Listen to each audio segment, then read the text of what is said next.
Hey, what's up everyone? In this video, we're going to look at the HTML sitemap page, both light and dark mode for the upcoming Canvas starter site. Before we get into the visuals, I want to run through a bit of background about sitemaps. Okay, I think it's some important information, as well as some a tip about how to unlock the listings post type, which is locked by default by the MyListing developers. Okay, let's go ahead and dive in. XML sitemaps are for search engines, whereas HTML sitemaps are for humans to use for navigation, which we will look at here in a second. WordPress includes a basic XML sitemap, but lacks what's needed to be effective and should be replaced. So I'm guessing the thinking was by the WordPress team was, hey, let's include something for XML sitemaps just so the website owner has something. You know, maybe they're just not aware of the importance of XML sitemaps and whatnot. So let's drop something in there for them to benefit from. To kick that up a notch, SEO Press Pro, included in license with the starter site, will take over those XML sitemap duties from WordPress core, providing the required features for your SEO strategy. To go along with the XML sitemap, I created an HTML sitemap page using Elementor's sitemap widget to pull in pages, posts, listings, categories, regions, store products, etc.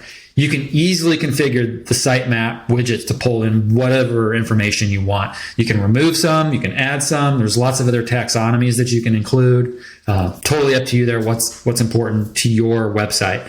Again, it's about HTML sitemaps are about helping people navigate your site and know what content is on your website. So something may be important to you and that may not be important to another website owner. Okay. Another option, if you don't want to build out your page using the Elementor sitemap widget, is to use the SEO Press HTML sitemap feature. Once you turn it on, you can embed the provided shortcode that SEO Press will give you, drop it into any page you want, regardless of how it's built, whether it's the WordPress core editor or with Elementor. Okay. The last bit of note here is the listings sitemap. By default, the listings post type is locked by the MyListing developer, so it cannot be shown in HTML in an HTML sitemap. I applied the unlock the listings post type code snippet to address this issue. So that is a code snippet that you can get from the MyListing Club website. It unlocks the listing post type, as I said, which I will show you here in this video. Okay, and there's some links here to the light and dark mode version of the sitemap page. Okay, so we are now looking at the light mode version, which will be the default version. I'll go ahead and refresh this page. There's a little bit of motion effects on the page load, which you see on those buttons across the top.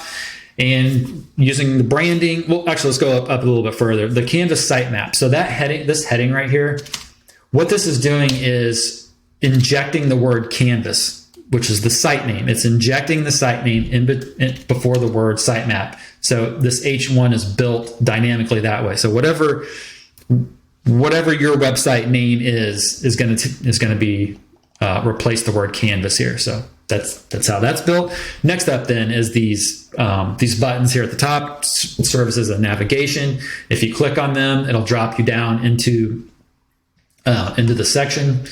I'm not sure why it did. There we go. It drops you down into the section for that.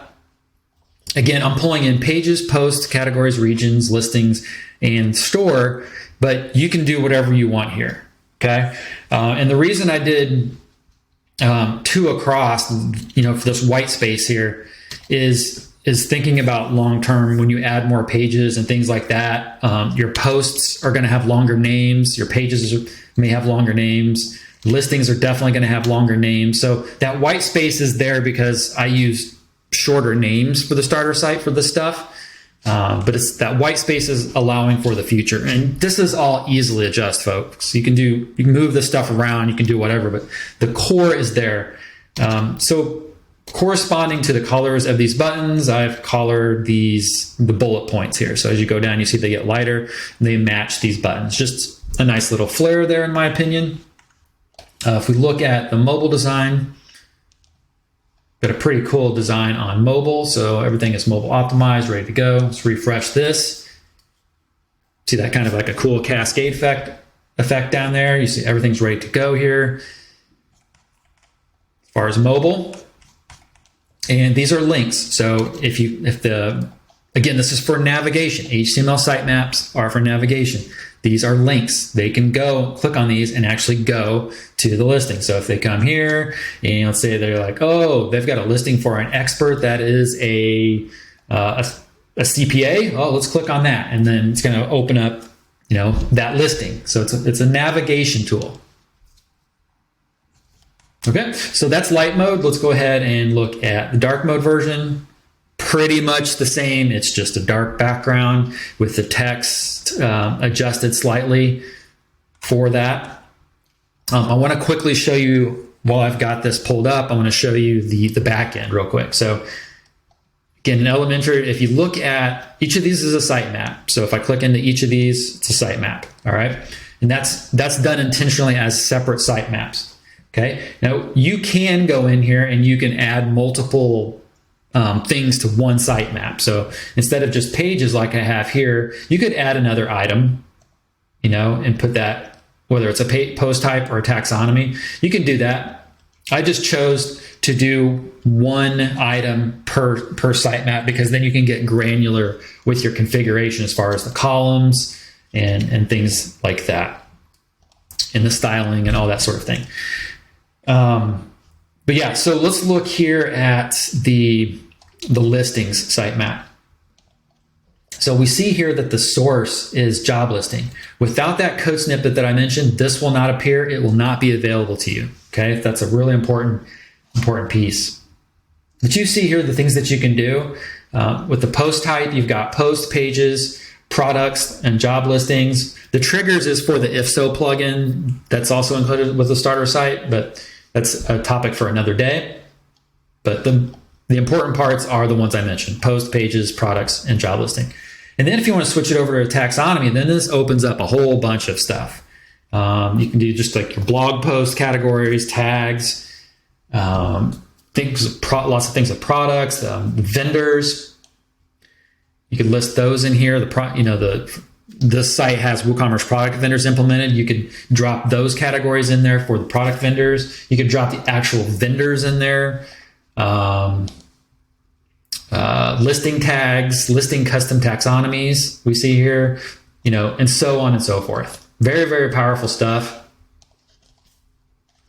But that is it. Light and dark mode, they are both available for download from the club website right now. We'll just quickly look at this one on mobile and get you out of here. And don't worry about the name up here. This is the name that you're going to get. It's just because I'm showing you a template. That's why it looks kind of wonky, but it will take on the name of your site when you get it. Okay.